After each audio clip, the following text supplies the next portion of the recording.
Hi everyone, my name is Chantel Clark and I'm a screenwriter and director. I live between Cape Town and New York, kind of based between both places and live and work in both places.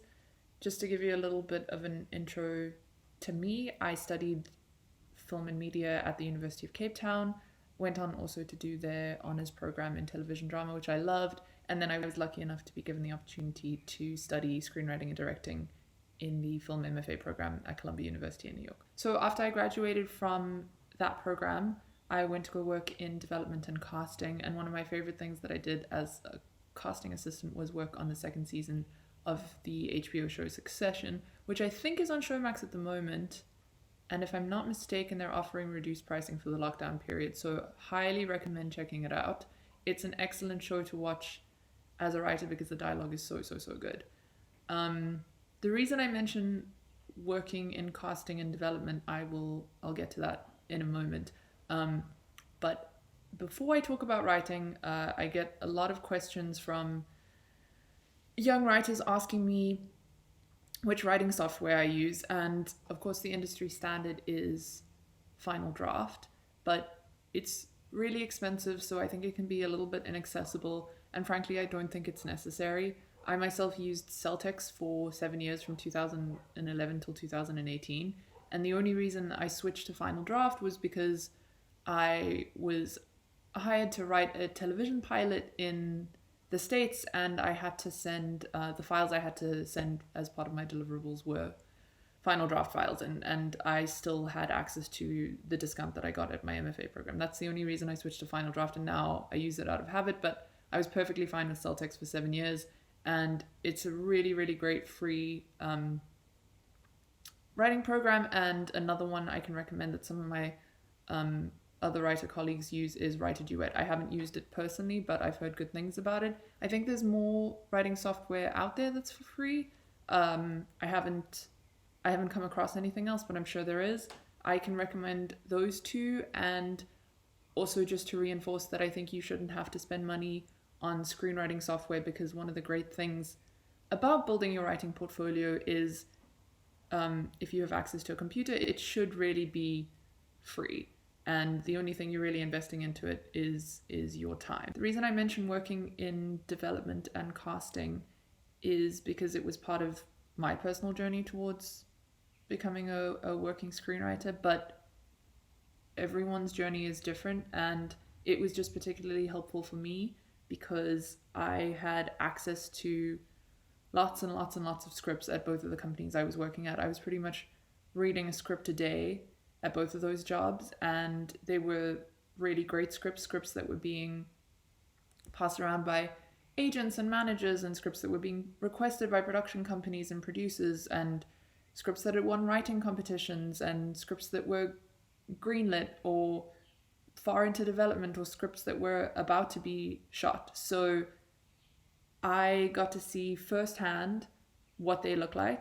To this day, I'll see films premiering at Tribeca or South by or Sundance, and I'll remember having read an early draft of the script, which is it's not just for fun or because it's cool, but I think what was important about that is that a lot of people don't realize, if they haven't started writing themselves, is that films look very different when they're, produced, edited, color graded, composed. It's a completely different beast to what a script looks like on the page, and that's why I mention the fact that I had access to reading all of these scripts. Now in South Africa, it's a little bit different because our industry is not as big, and so there isn't this huge machine that's kind of constantly churning out scripts and content, and that's okay, because there are other ways you can read screenplays, and Script Lab is a great resource for screenwriters, and one of the things that they do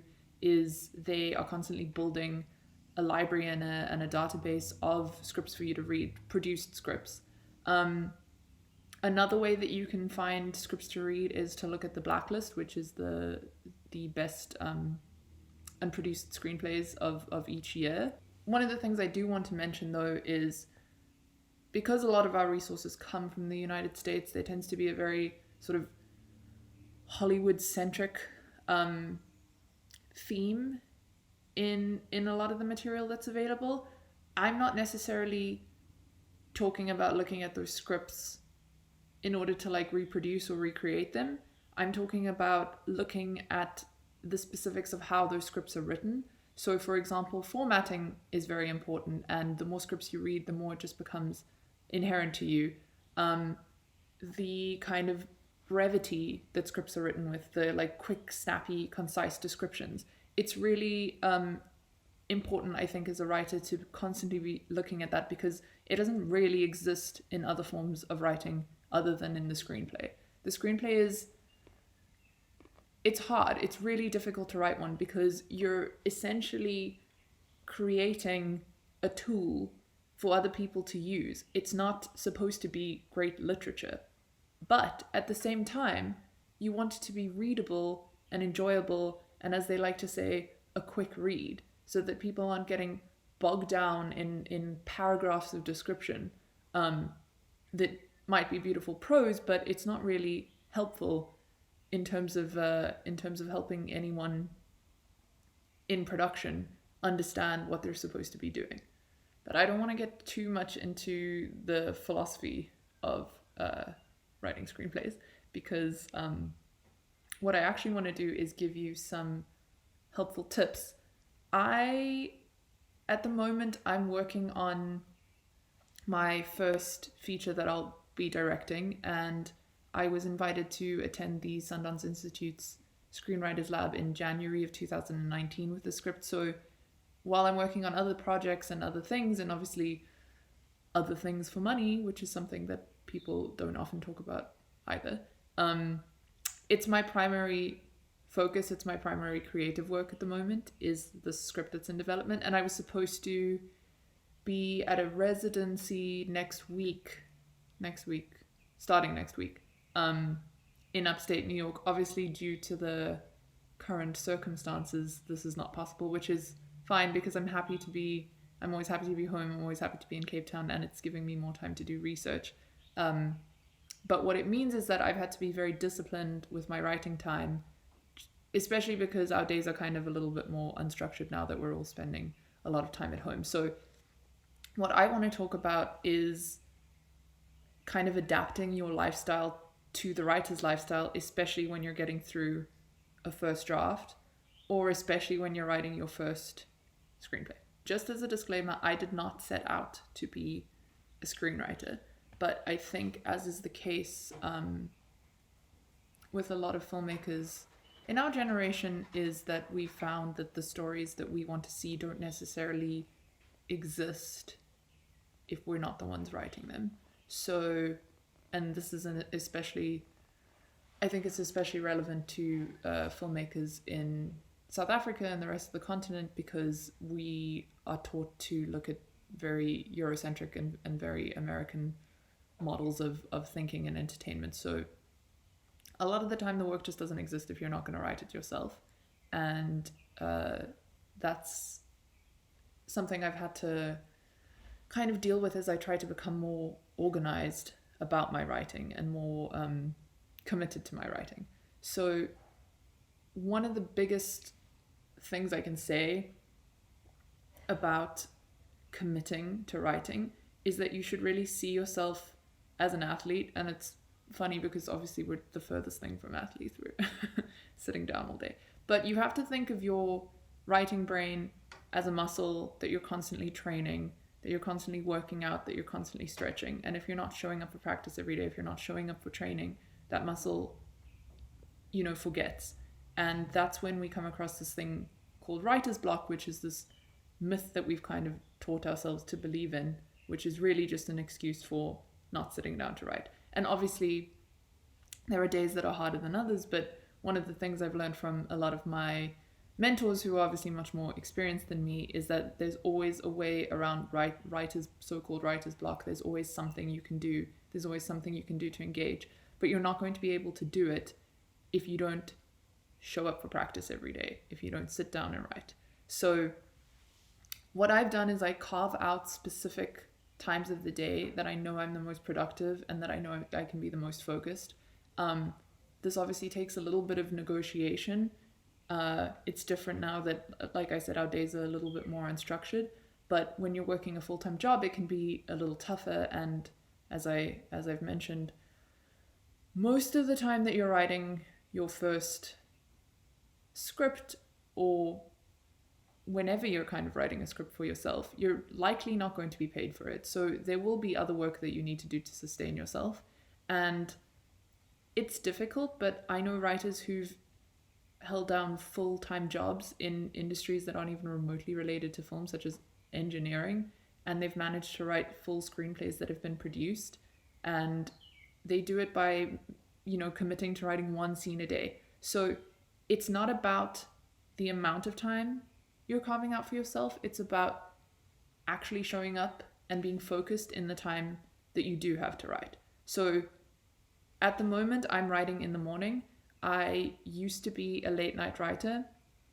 I would kind of get started around 9, 10, 11 o'clock at night and work until 3 or 4 in the morning. This was because I was kind of waiting for inspiration to hit me. Now that I understand a little bit more about myself and my own writing process, I've become a morning writer, and when I have a deadline, I have a little bit of extra adrenaline, which is great and helpful, but unfortunately it's not always there. And then I can wake up at 5 or 6 o'clock in the morning, write until 10 or 11, take a break, and then, write until maybe 3 or 4 in the afternoon again, and then I have the rest of the day to do admin and attend to, other things in life. But what's really important is setting out a specific time and a specific place for you to write. I recommend somewhere that isn't too comfortable, because if you're too comfortable, you are not engaging your brain. Turn off the internet on your computer. Don't have your cell phone anywhere near you unless for some reason there might be, an emergency situation that you're keeping like track of. But try not to have your phone with you. And if you are waiting to hear from someone, and it can't, you can't put it off, then maybe check your phone once every hour. But try to create an environment that is as free of distractions as humanly possible. And one of the reasons I say turn off the internet is because it's very, very easy as a writer to kind of get lost in a research hole. And I've been guilty of this too, but this is when I say there's always something to do when you have writer's block. So keep a notepad next to your laptop in your writing space, and anytime something comes up that you need to research, write it down on that piece of paper. And then on a day when you're stuck, or a moment when you're stuck, you can access that list, and that will be your research time. And I promise you, more often than not, that will kind of open up another area of your script, or like another area of a character, or something else to do with the plot. And that's how you unblock writer's block, is you're constantly organizing your work and setting up tasks for yourself. But this brings me to the most important thing that I have to say about writing a first draft, which is that all you really have to focus on in writing your first draft is to get that draft done. You just want to complete a draft, and you should write it as quickly as possible and with as little judgment on yourself as possible, so that you don't have time for those doubts to creep in about everything you're doing. You just need to get it finished so that you can carry on working on it. You can't get notes on an incomplete draft. You can't fix problems in an incomplete draft. A complete draft is a product that you can fix, and that's really what you're working towards when you sit down to write a first draft. Now, if you really are stuck, there are ways to unblock this, again, writer's block, so-called writer's block. And one of the things that I found really helpful is a technique called snow plowing, which is when you set a timer for yourself. It shouldn't be too long, because otherwise you're just sitting with the same problem, and it shouldn't be too short, because then you're not really getting enough time to explore.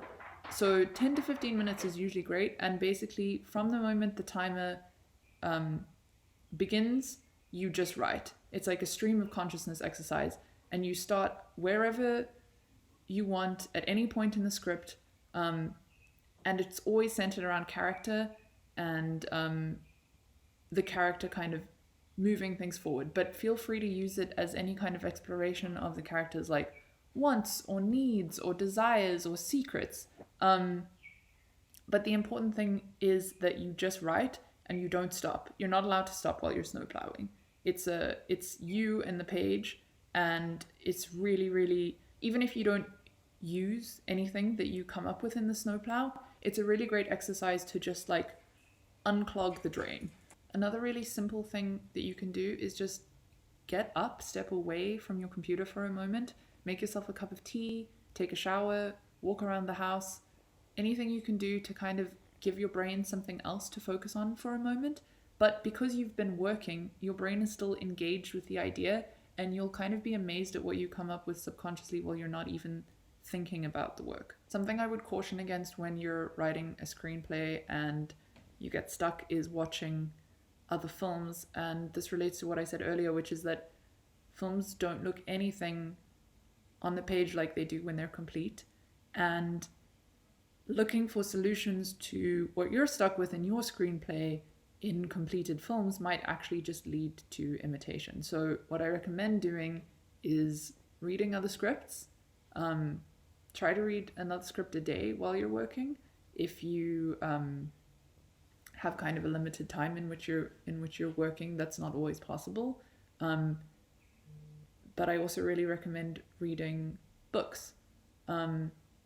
It's just the activation with your brain is completely different. And I also feel like too often when we're watching films, we tend to get caught up in the film instead of focusing on the actual technique of it. And I feel like when you're reading, you're accessing a different part of your imagination that is similar to getting up to go for a walk.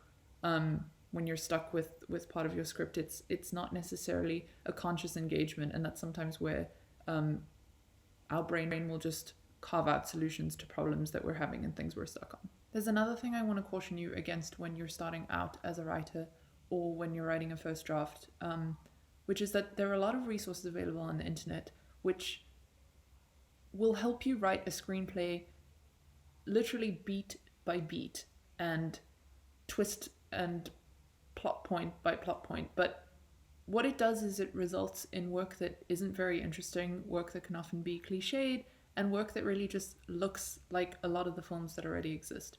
And much of this work is focused on a Hollywood model. So I think you can always go back and apply structure and apply these points that a lot of the kind of Hollywood way of thinking about films claims that you need to be hitting in order to create a successful screenplay. I think that you can do that later if you really need to. If Marvel calls you and wants your film, you can always go back and apply that. But I think that it's not a great place to start because you're cutting off your own imagination. You're kind of squashing your unique voice and your own understanding of storytelling. And I think especially as filmmakers on this continent, we shouldn't be relying on these kind of dominant models of storytelling too heavily. So that's just a little bit of a caution against what some call the kind of like save the cat method of writing screenplays. And again, that's not to say that you can't look at that to structure your work later, but I just wouldn't recommend using that as a starting point. Some of these methods might work better for you than others, but the most important thing, as I've said, about a first draft and about writing is to just get it done. It doesn't actually matter what it looks like because no one is going to see that version of it except you, and you should refrain from judging yourself on it as much as possible. So this is why the first draft is sometimes called the vomit draft. Literally, you're just expelling everything that you can onto the page. And then what I would recommend before the first draft is complete is actually then doing a pass, make sure all your formatting is correct, make sure all your grammar and your spelling is correct, make sure you haven't changed a character's name halfway through the script, which is very confusing for anyone to read. And then you get to one of the very important parts of writing a first draft, which is getting your first bit of feedback. Feedback is super, super, super important for moving your work forward.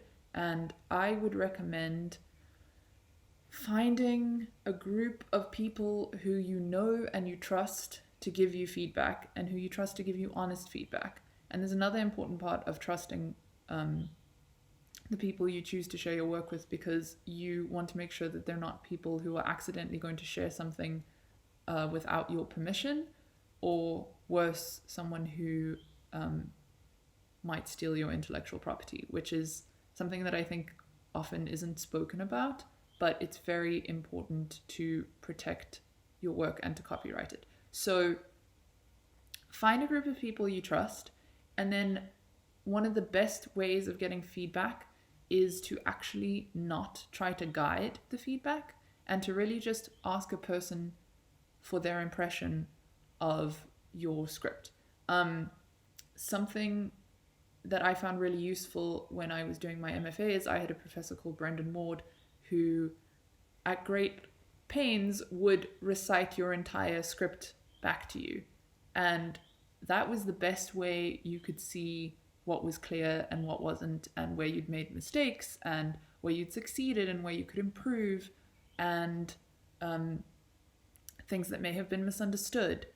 And I cannot stress enough how important it is to get other people's impression of your work, again, whom you trust, because this is often how you're going to get the perspective you need to make changes towards actually getting a script written that is producible.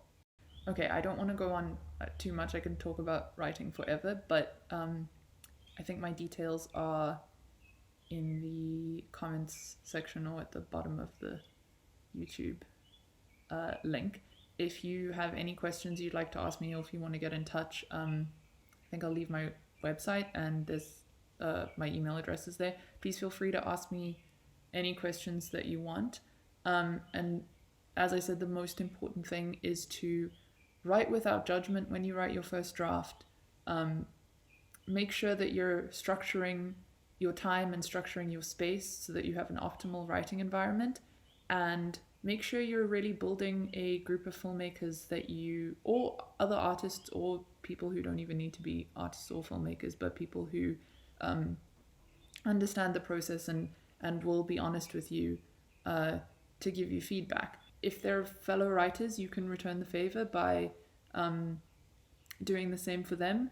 And if they're not writers, you can return the favor by maybe buying them a beer when this is all over. So good luck, and let me know if you have any questions.